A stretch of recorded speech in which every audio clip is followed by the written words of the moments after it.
تو ہم نے اللہ رب العزت سے عرض کی کہ یا اللہ تعالیٰ ہم تو صرف تیری ہی عبادت کرتے ہیں اور تجھی سے مدد مانگتے ہیں۔ یہاں پر جو ہم نے یہ جو لفظ عبادت آیا ہے تو اس میں ایک چیز امپورٹنٹ ہے، اس کو یوں کہہ کے سمجھا کے آگے گزر جانا ٹھیک نہیں ہے کہ آگے چلے جاؤں اور اہدنا الصراط المستقیم کا ترجمہ بتاؤں، بلکہ یہاں پر ایک جو لفظ آیا نا نعبدو، عین با اور دال اس کے حروف اصلیہ عبادت کرنا، یہاں پہ ایک بڑی امپورٹنٹ بات سیکھنے کی ہے، اور وہ یہ ہے کہ ایک ہوتا ہے لفظ عبادت، ایک ہوتا ہے تعظیم۔ عبادت اور تعظیم میں فرق ہوتا ہے، اس کو ذہن میں رکھیں۔ عبادت کا مفہوم تو بہت واضح ہے، اتنا ہی سمجھنے کے لیے کافی ہے کہ کسی کو عبادت کے لائق سمجھتے ہوئے اس کی تعظیم کرنا یہ عبادت کہلاتا ہے۔ پھر سنیں، کسی کو کسی کو بھی عبادت کے لائق سمجھتے ہوئے اس کی کسی بھی قسم کی تعظیم کرنا یہ عبادت کہلاتا ہے۔ ہم اللہ تعالیٰ کی جو عبادت کرتے ہیں دراصل وہ تعظیم کرتے ہیں اللہ تعالیٰ کی، لیکن اس تعظیم کو عبادت کا لفظ نام اس لیے دیا جاتا ہے کیونکہ ہم اللہ تعالیٰ کو عبادت کے لائق سمجھتے ہوئے اس کی تعظیم کرتے ہیں۔ یہ بات سمجھ میں آئی آپ کو؟ اس لیے اس تعظیم کا نام عبادت ہے، اور اگر عبادت کے لائق نہ سمجھے کوئی تو پھر وہ صرف تعظیم رہ جائے گی، عبادت نہیں کہلائے گی۔ اس کا فرق سمجھیں ذرا، بڑی ٹیکنیکل سی بات ہے لیکن ہے بڑی آسان۔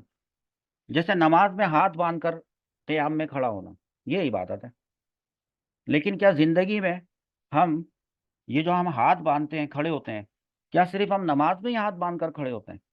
ماں باپ کے سامنے ہاتھ باندھ کر نہیں کھڑے ہوتے کبھی؟ کیا اساتذہ کے سامنے، بڑوں کے سامنے ہوتے ہیں نا؟ تو پھر کیا وہ شرک ہو جاتا ہے؟ بالکل نماز کی طرح سے ہاتھ باندھ کر کھڑا ہونا، استاد کے سامنے، پیر و مرشد کے سامنے، ماں باپ کے سامنے، ان کے لیے ہو تو یہ محض تعظیم ہے، کیونکہ کبھی بھی کوئی شخص اپنے ماں باپ کو اللہ سمجھ کے ہاتھ نہیں باندھتا اس کے آگے، ماں باپ کے آگے، کہ عبادت کے لائق سمجھتے ہوئے استاد کے کلاس میں آیا تو سارے کھڑے ہو گئے ادب سے ہاتھ باندھ کے، یا استاد نے کھڑا کیا سزا کے لیے تو اس نے ادب سے ہاتھ باندھ کے کھڑا ہوا، تو کوئی یہ نہیں کہہ سکتا کہ یار کیا تم نماز پڑھ رہے ہو استاد کے آگے؟ وہ یہ کم عقلی ہے اور معلومات کی کمی ہے۔ معلومات یہ کہتی ہیں کہ عبادت کے لائق سمجھتے ہوئے کسی کے آگے ہاتھ باندھ کے کھڑے ہونا یہ عبادت کے لائق سمجھتے ہوئے والا عبادت ہے، اور اگر عبادت کے لائق نہیں سمجھتا تو محض یہ ایک تعظیم ہے، عبادت نہیں ہے۔ دونوں میں بڑا واضح فرق ہے۔ اور ایک نابودو کے اندر یہ جو ہم والی بات آئی ہے نا، نون جو آیا نابودو کا نون، اس کی جگہ حمزہ بھی آ سکتا تھا، آبدو، میں عبادت کرتا ہوں، ایاک اعبدو، میں تیری ہی عبادت کرتا ہوں، یہ بھی آ سکتا تھا۔ و ایاک نستعینو کی جگہ استعینو بھی آ سکتا تھا کہ میں، لیکن یہاں پہ اللہ رب العزت نے جو ہمیں سکھایا وہ نعبدو سکھایا، نون کے ساتھ جمع متکلم کا صیغہ، کہ ہم، میں نہیں، ہم عبادت کرتے ہیں۔ تو اس سے معلوم ہوا کہ یہ جو نماز ہے، جو عبادت ہے، جس میں سے کہ ایک نماز بھی ہے، اور چونکہ سورہ فاتحہ جو ہے نماز میں پڑھنا یہ لازمی جز ہے اس کا قیام میں، اس کے بغیر نماز نہیں ہوتی ہے، تو اس کو اگر نماز سے اس وقت ریلیٹ کر بھی دیں کریں اگر، تو پھر پتہ چلا نا یہ جو ہم والی بات ہے، اس سے پتہ چلتا ہے کہ نماز جماعت کے ساتھ ادا کرنی چاہیے، اور کسی بھی عبادت ہو کوئی بھی ہو اس میں دوسروں کے ساتھ مل کر عبادت کرنا، دوسروں کو عبادت میں شریک کر کے عبادت کرنے کا فائدہ یہ ہوتا ہے کہ گناہ گاروں کی عبادتیں، کیونکہ جب بہت سارے لوگ مل جائیں گے اس میں کچھ گناہ گار ہوں گے کچھ نیک ہوں گے، تو وہ جو گناہ گار ہوں گے ان کی بھی جو عبادت ہے وہ اللہ کے محبوب اور مقبول اور نیک بندوں کی عبادتوں کے ساتھ مل جائیں گی، جمع ہو جائیں گی، جمع ہو کر پھر وہ قبولیت کا درجہ پائیں گی۔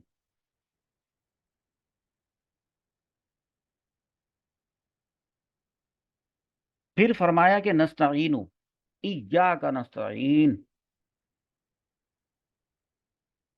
امام عبداللہ بن احمد نصفی رحمۃ اللہ تعالی فرماتے ہیں کہ عبادت کو مدد طلب کرنے سے پہلے ذکر کیا، یعنی ایسا یہ لفظ جو آیا ہے ایاک نعبد و ایاک نستعین، اس میں دو کام بتائے گئے ہیں، ایک نعبد اور ایک نستعین، ہم تیری عبادت کرتے ہیں اور تجھی سے مدد مانگتے ہیں۔ تو یہ یوں بھی ہو سکتا تھا، کوئی سوچ سکتا ہے کہ یہ یوں بھی ہو سکتا تھا کہ ایاک نستعین و ایاک نعبد، پہلے مدد مانگ لیتے بعد میں عبادت کا ذکر کر دیتے، دونوں باتیں تو بیچ میں واو ہے، لیکن عبادت کا ذکر پہلے کرنا، بندے کا عبادت کو مدد طلب کرنے سے پہلے ذکر کرنا، کیونکہ لاجک کی بات ہے کہ حاجت طلب کرنے سے، مدد طلب کرنے سے پہلے اللہ تعالیٰ کی بارگاہ میں کوئی نہ کوئی وسیلہ پیش کرنا چاہیے، اس سے قبولیت کے چانسز اسٹرانگ ہو جاتے ہیں۔ آگے دعا مانگنے جا رہا ہے اہدنا الصراط المستقیم، تو اس سے قبولیت کے چانسز بڑھ گئے کہ پہلے، اس سے پہلے کہ وہ مدد مانگنے کا ذکر کرتا، اس نے پہلے اللہ رب العزت کی بارگاہ میں ایک وسیلہ پیش کیا، اور وہ وسیلہ یہ ہوا کہ ایاک نعبد، یہ وسیلہ ہے، پھر مانگا اور یا اللہ ہم تجھ سے مدد مانگتے ہیں۔ یہ سبق اس صورت سے مل رہا ہے۔ وسیلہ کیا ہوتا ہے؟ جیسے یا اللہ تعالیٰ اپنی کوئی اچھی بات بتا کے، اپنی کوئی نیکی سوچ کے،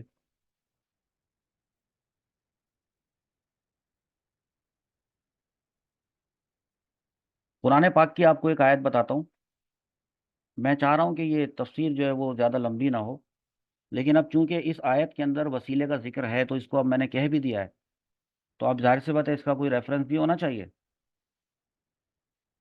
سورہ مائدہ ہے، اس کی آیت نمبر 35 ہے، کھول کے دیکھیے گا۔ اللہ رب العزت فرماتا ہے کہ یا ایھا الذین آمنوا اتقوا اللہ، اے وہ لوگوں جو ایمان لائے ہو، اتقوا اللہ، ڈرو اللہ سے، وابتغوا الیہ الوسیلۃ، وابتغوا، اور تلاش کیا کرو، ڈھونڈو، الیہ اللہ کی طرف، الوسیلۃ، وسیلہ، وسیلہ تلاش کیا کرو۔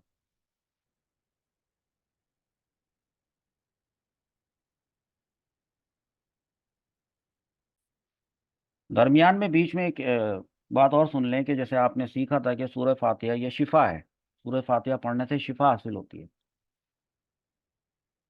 تو ویسے ہی اگر کوئی سورہ فاتحہ پڑھے اور اس کو سورہ فاتحہ کا ترجمہ تک نہ آتا ہو، تب بھی اس کے لیے وہ شفا ہے بھائی، لیکن اگر کوئی اس کو سمجھ کے پڑھے پھر جو شفا ہوگی وہ کیسی شفا ہوگی، اور پھر اگر کوئی اس طرح سے پڑھے جیسے کہ ہم ابھی پڑھ رہے ہیں، ایک ایک لفظ کے اوپر غور کرتے ہوئے، کہ ہم کل بھی پڑھ رہے تھے، اس سے پہلے بھی پڑھ رہے تھے، ابھی تک ہماری سورہ فاتحہ چل رہی ہے، اگر اللہ تعالیٰ علم دے تو انسان ساری زندگی مرتے دم تک سورہ فاتحہ کی تفسیر بیان کرتا رہے، اور زندگی ختم ہو جائے سورہ فاتحہ کے حکمتیں ختم نہ ہو۔ حقیقت بات یہ ہے، اگر اللہ تعالیٰ دے کسی کو اتنا علم اور وہ بیان کرنا شروع کرے، تو زندگی، ایک زندگی کم ہے، کئی زندگیاں چاہیے، تب بھی سورہ فاتحہ کی، صرف اس سورہ فاتحہ کی حکمتیں، فضائل بیان نہیں کیے جا سکتے۔ ایاک نعبد و ایاک نستعین تک اب بندے میں کانفیڈنس آیا، اور وہ اس قابل ہوا کہ اب وہ اپنا مدعا اللہ رب العزت کے سامنے رکھے کہ میں تو یا اللہ تعالیٰ مطلب بندہ ہوں تیرا، محتاج ہوں، مطلبی ہوں، سیلفش ہوں، تو یا اللہ تعالیٰ تو مجھے ٹھیک کر دے، اہدنا الصراط المستقیم۔ ابھی اہدنا، یہ جو نون علی زبر نا ہے نا، اس کا مطلب ہے ہمیں، ٹھیک ہے، ہم اکیلے سورہ فاتحہ جب پڑھ رہے ہوتے ہیں تو ہماری مراد یہ ہوتی ہے کہ میں اور میرے ساتھ کے جتنے بھی ہیں، خاص طور پہ میں، اور عمومی طور پہ پوری امت، تو ہمیں اہدی کا مطلب ہے ہدایت دینا، اہدی، ہدایت دے، نہ ہمیں، کس چیز کی ہدایت دے؟ الصراط، راستے کی، کون سا راستہ؟ المستقیم، سیدھا، تو سیدھے راستے کی ہمیں ہدایت دے۔ اب یہاں پہ ایک گڑبڑ ہو جاتی ہے کہ بہت سے قرآن پاک کے ترجموں میں لکھا ہوتا ہے کہ ہمیں سیدھا راستہ دکھا، اور ہم جو ترجمہ پڑھ رہے ہیں اس میں ایک الگ بات لکھی ہے، دکھا بھی لکھا ہے، یہ دیکھیں آپ، ورڈ ٹو ورڈ میں لکھا ہے دکھا، لیکن ساتھ میں لکھا ہے چلا۔ اور مفسر صراط الجنان علامہ مفتی قاسم دامت برکاتہم العالیہ نے اس کا ترجمہ لکھا ہے چلا، ہمیں سیدھے راستے چلا۔ اب دکھا اور چلا میں فرق ہے، بڑا فرق ہے، کہ یہ ہمیں یہاں پہ یہ دعا سکھائی جا رہی ہے کہ بندہ یوں عرض کرے کہ اے اللہ تعالیٰ تو نے اپنی توفیق سے ہمیں سیدھا راستہ تو دکھا دیا تھا کہ ہم مسلمان ہیں، اور مسلمان پیدا ہوئے اور مسلمان ہیں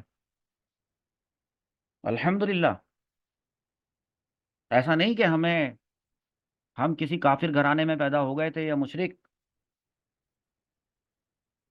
اور پھر بعد میں جو ہے وہ جب ہم شعور کی عمر کو پہنچے تو ہمیں پتہ چلا کہ ہمارے گھر والے کافر ہیں، مشرک ہیں، اور ہم جو ہے وہ تو ہم تو جو ہے وہ غلط ہیں، بلکہ فلانا مسلم عالم نے یہ بات بتائی ہے اور ہمارے دل کو لگی ہے تو ہم اسلام قبول کرتے ہیں، اور بعد میں پھر اس نے اسلام قبول کیا ہو، ہم ان میں سے تو نہیں، ہم تو پیدا ہی اسی طرح سے ہو گئے۔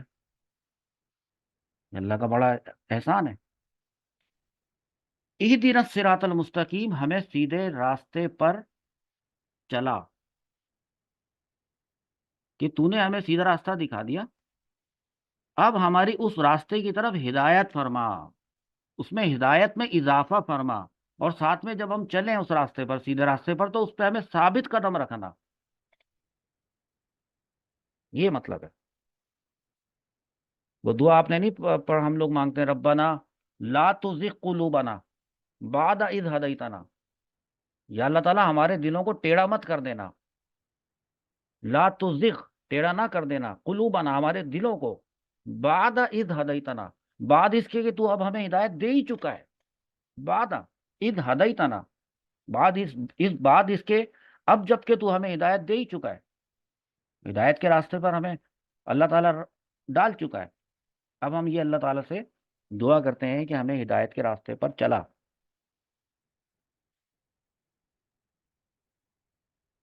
آخری بات سن لیں، صراط المستقیم تک یہ اپنی اس تفسیر کو رکھتے ہیں، آپ کے دوسرے استاد صاحب بھی آ گئے ہیں، بس اس میں یہ مطلب سمجھ لیں گے، یہ سیدھا راستہ، یہ سیدھا راستہ یہ کیا ہوتا ہے، یہ سیدھا راستہ صراط مستقیم کس کو کہتے ہیں؟ دراصل یہ صراط مستقیم، بس بات کو یہاں پہ کلوز کرتے ہیں، دراصل یہ صراط مستقیم سے مراد ہے عقائد کا سیدھا راستہ، جو ہمارے بلیفز ہوتے ہیں۔ کون سے عقائد؟ جس پر تمام انبیاء کرام علیہ الصلوۃ والسلام چلے، ایک تو یہ ہو گیا وہ عقائد، اور عقائد کی آپ کلاس لیتے بھی ہیں، ابھی سیکھتے ہیں عقائد، عقائد سیکھنا ضروری ہے۔ مسلمان گھرانے میں اللہ تعالیٰ نے پیدا کر دیا ہے، عالم بنا کے پیدا نہیں کیا ہے، مسلمان بنا کر پیدا کیا ہے۔ سیکھنا تو ہمارا کام ہے، کہ اب ہم سیکھتے ہیں کہ ہم مسلمان ہیں، تو لفظ مسلمان کا مطلب کیا ہوتا ہے، ہمارا دین اسلام ہے، تو ہمارے یہ لفظ اسلام، اس کا مطلب کیا ہوتا ہے، اور یہ کہ ہم کیوں مسلمان ہیں۔ حضرت محمد صلی اللہ تعالیٰ علیہ وآلہ وسلم نے ہمیں اس دین کا بتایا ہے، وہ کون تھے؟ تو پھر انبیاء دیگر کون تھی، سارے عقائد پڑھ رہے ہیں آپ لوگ، تو ایک تو یہ عقائد کا سیدھا راستہ، جو غلط عقائد میں نہ پڑ جائیں۔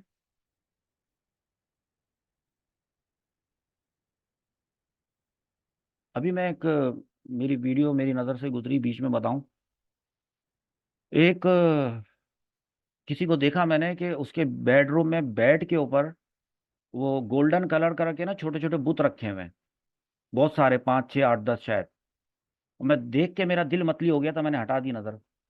تو وہ عورت جو ہے وہ، اب یہ نہیں بولیے گا کہ مولانا صاحب عورت کو دیکھ رہے تھے، یا بول رہا ہے تو بولنے چلیں، بات سن لیں لیکن، تو وہ عورت کے ہاتھ میں پلیٹ ہے بریانی کی، اور وہ اس میں سے ایک ایک نوالا بناتی ہے، پہلے وہ جو ایک بت رکھا ہوا ہے ماڈل مجسمہ گولڈن کلر کا، بچے کا ہے یا پتہ نہیں کس کا، وہ اس کے منہ کے قریب، وہ تو لوہے کا بنا ہوا ہے، پیتل بیتل کا، اس کے منہ کے ہونٹوں کے قریب لے کے جاتی ہے، تھوڑی دیر تک رکی رہتی ہے، اور اس کے بعد پھر وہ واپس نوالا اس میں رکھ دیتی ہے، گویا کہ جیسے کہ اس نے اپنے بت کو کھانا کھلا دیا، پھر دوسرے کو منہ کے قریب لے کے جاتی ہے، پھر دوسرے کے منہ کے قریب لے کے جاتی ہے، اس طرح لے جا کے بیڈ پہ اس نے جہاں جہاں وہ بت رکھے ہوئے وہ ان کو کھلاتی رہتی ہے۔ مطلب کھلاتی رہتی ہے سے مراد یہ ہے کہ نوالا بنا کے ان کے منہ کے قریب لے کے جاتی ہے، پھر واپس لے کے آ جاتی ہے۔ یہ دیکھا آپ نے؟ عجیب سی بات نہیں ہے؟ میں کمنٹس میں دیکھنے چلا گیا، میں نے کہا ذرا کمنٹس تو دیکھوں کہ لوگوں نے کیا کمنٹس کیے ہیں۔ تو وہاں پہ لوگوں نے کمنٹس، مطلب یقیناً وہاں پہ جا کے لوگوں نے یہی کمنٹس لکھنے تھے، مسلمان لوگ تھے، انہوں نے یہ کمنٹ لکھے کہ شکر ہے الحمدللہ، اللہ کا شکر ہے کہ ہم مسلمان ہیں، ہم ایسی خرافات اور ایسی بیوقوفی تو نہیں کر سکتے۔ دکان سے خرید کے لے کر آئے ہیں بتوں کو، 5,000 کا ہے، 500 والا بھی ہے، ایک کے ساتھ ایک بت فری بھی ہے، یہ بھی چلتا ہے، یہ والا میں تو 2 لوں گی، میں تو 3، یہ سب چل رہا ہے۔ تو میں کمنٹ دیکھ رہا تھا، مجھے تلاش تھی جس چیز کی وہ مجھے مل گئی کمنٹس میں۔ ایک ہندو نے کمنٹ کیا ہوا تھا، اور وہ کمنٹ کیا تھا، کبھی کبھی دل میں آتا ہے نا کہ یار یہ کیا بات ہے کہ ہم سب مسلمان جنت میں جائیں گے، سارے ہندو دوزخ میں جائیں گے۔ تو کبھی خیال آتا ہے یار ان کا بیچاروں کا کیا قصور؟ تو قصور ہے نا، ابھی دیکھیں نا، آپ کو بتاتے ہیں نا۔ اس میں ایک آدمی ہندو نے کمنٹ یہ لکھا ہوا تھا، یہ کسی نے مسلمان نے یہ کمنٹ لکھا تھا کہ بھگوان، جو جن کو تم بھگوان کہتے ہو یہ بت ہیں، یہ کھا سکتے ہیں کیا؟ یہ کبھی کھاتے ہیں؟ تو ایک مسلمان نے، وہ ایک ہندو نے کمنٹ لکھا کہ تمہارا اللہ کھاتا ہے کیا؟ اب یہ جملہ دیکھیے گا آپ کمنٹ کا، تمہارا اللہ کھاتا ہے کیا؟ تمہارا اللہ کھاتا ہے؟ استغفر اللہ! مطلب تو اپنے باطل اور جھوٹے دین کے اوپر اتنا سخت طریقے سے قائم ہے کہ اتنی دنیا ترقی کر چکی ہے، تجھے اتنی سی بات سمجھ میں نہیں آ رہی ہے کہ یہ کیا لوہے کے اور پیتل کے بتوں کو تم کھلا رہے ہو؟ تو کہتے ہو کہ کیا تمہارا اللہ کھاتا ہے؟ تو شکر کرو کہ یار ہمارا اللہ ہے، تو نے مان لیا کہ وہ تیرا اللہ نہیں ہے، تو نے مان لیا کہ وہ ہمارا اللہ ہے۔ کم سے کم یہ بات تو ثبوت ہو گئی، ہمارا اللہ، ہاں یہ اللہ تو ہمارا ہے، ہم تیرے ہیں تو ہمارا ہے انشاءاللہ۔ تو اس نے کمنٹ لکھا کہ کیا تمہارا اللہ کھاتا ہے؟ اب میں وہاں کچھ کمنٹ ڈالنے جا رہا تھا کہ جو ڈالنے میں کمنٹ جا رہا تھا وہ میں نے دیکھا کسی نے ڈال دیا۔ اللہ کے بڑے بندے موجود ہیں بھائی دنیا میں، اللہ تعالیٰ کسی کمنٹ کا محتاج نہیں ہے۔ وہاں پہ جس مسلمان نے اس کی جواب میں لکھا اللہ کھاتا ہے، تمہارا اللہ کون سا کھاتا ہے؟ اس کے جواب میں لکھا کہ اللہ تعالیٰ کھاتا نہیں ہے، کھلاتا ہے، وہ تو کھلاتا ہے، اس کو کھانے کی ضرورت نہیں ہے، ہمیں اس کی ضرورت ہے کہ وہ ہمیں کھلائے۔ عقائد کی بات ہو رہی تھی، ہمیں اللہ تعالیٰ کے بارے میں بھی عقائد۔ وہاں پہ ایک مسلمان، اب دیکھو عقائد جن کے خراب ہوتے ہیں ان کی حرکتیں دیکھو۔ ایک مسلمان لکھ رہا ہے یار دوسروں کے مذہب کو مذاق نہیں بناؤ، یا دوسروں کے معبودوں کا بھی کی بے عزتی مت کرو۔ اب یہ بھی اس ٹائپ کے بھی مسلمان ہیں بھائی، اس ٹائپ کے بھی مسلمان ہیں، وہ قرآن پاک کھول کے ان کو کبھی پڑھنے کی توفیق ہی نہیں ہوئی ہے کہ جو دوسروں کے، اگر تو دوسروں کے بھگوانوں کی بھی عزت کرے گا، ساتھ ساتھ میں تو اللہ کی بھی کرے گا، تو یہ تو شرک ہے، اسی کو تو شرک کہتے ہیں، ملانے کو، شریک کرنے کو۔ بہرحال استاد صاحب آ گئے آپ کے، صراط مستقیم کا مطلب بتا کے بات کو ختم کرتا ہوں، دل تو نہیں چاہ رہا ابھی بات ختم کرنے کا، چلیں۔ صراط مستقیم میں نے بتایا کہ عقائد کا سیدھا راستہ، عقائد سیکھیں، مانگیں گے اللہ تعالیٰ سے، مانگ بھی تو رہے اہدنا الصراط المستقیم۔ اب صراط المستقیم سیدھا راستہ عقائد کا، یا اس سے ایک مراد یہ بھی ہے کہ اسلام کا سیدھا راستہ، اسلام جس پر صحابہ کرام رضوان اللہ تعالی علیہم اجمعین اور بزرگان دین اور اولیاء اللہ رحمت اللہ تعالی علیہم اجمعین جس پر چلے، اس اسلام پر چلے جس اسلام پر وہ چلے، جیسا کہ اس کی اگلی آیت میں موجود ہے نا، ابھی اگلی آیت آئے گی نہیں، صراط الذین انعمت علیہم، ان لوگوں کا راستہ جن پر تو نے انعام کیا، غیر المغضوب علیہم ولا الضالین، مغضوب لوگوں کا راستہ نہ ہو اور ضالین کا راستہ نہ ہو۔ مغضوب کسے کہتے ہیں اور ضالین کسے کہتے ہیں، یہ انشاءاللہ عز و جل ہم اگلے سیشن میں سیکھیں گے۔